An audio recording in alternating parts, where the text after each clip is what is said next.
Sriram Sagar project నుంచి కాకతీయ ప్రధాన కాలువ ద్వారా బుధవారం ఉదయం 10 గంటలకు నీటిని విడుదల చేయనున్నట్లు Pochampad irrigation circle SI Srinivasarao Gupta తెలిపారు.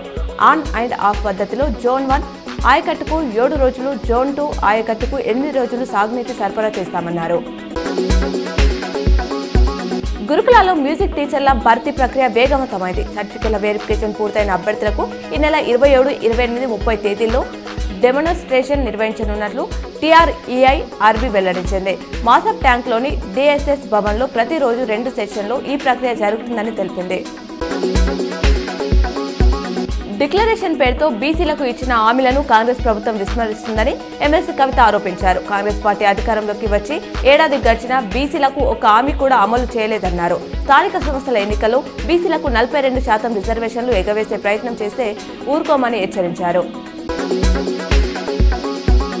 సంధ్య థియేటర్ వద్ద పుష్ప 2 చిత్రం ప్రీమియర్ షో సందర్భంగా జరిగిన తొక్కిసలాట బాధాకరమని ఆర్మూర్ ఎమ్మెల్యే పడి రాకేష్ రెడ్డి అన్నారు. మంగళవారం ఎంపీ ఈటెల రాజేందర్తో కలిసి బాధిత కుటుంబాన్ని పరామర్శించారు.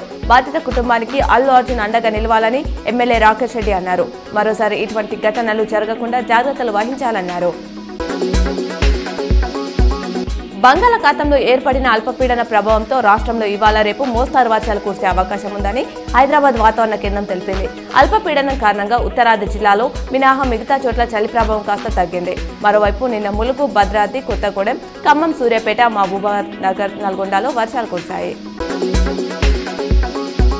ఆసియాలోనే రెండో అతిపెద్ద చర్చి మెదక్ కేథ్రాల్ క్రిస్మస్ వేడుకలు ఉదయం 4:30 ఆరాధనతో ప్రారంభమయ్యాయి. యేసుక్రీస్తు జన్మదినం సందర్భంగా ఆనవాయితీ ప్రకారం చర్చి కమిటీ శిలువను ఊరేగింపుగా తీసుకువచ్చి ప్రతిష్ఠించింది.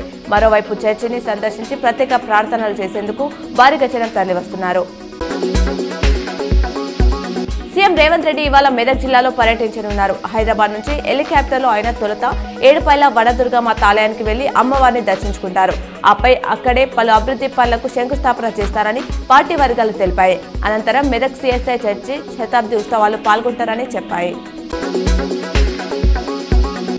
నిజామాబాద్ జిల్లా కేంద్రంలోని Amalwadi Nirmala Hrudaya church, Kanteshwar CSI church, saint Ann's చర్చిలలో క్రిస్మస్ సంబరాలు అంబరాన్నంటాయి. క్రైస్తవులు నూతన వస్త్రాలు ధరించి ప్రత్యేక ప్రార్థనలు చేసి ఒకరినొకరు శుభాకాంక్షలు తెలుపుకున్నారు.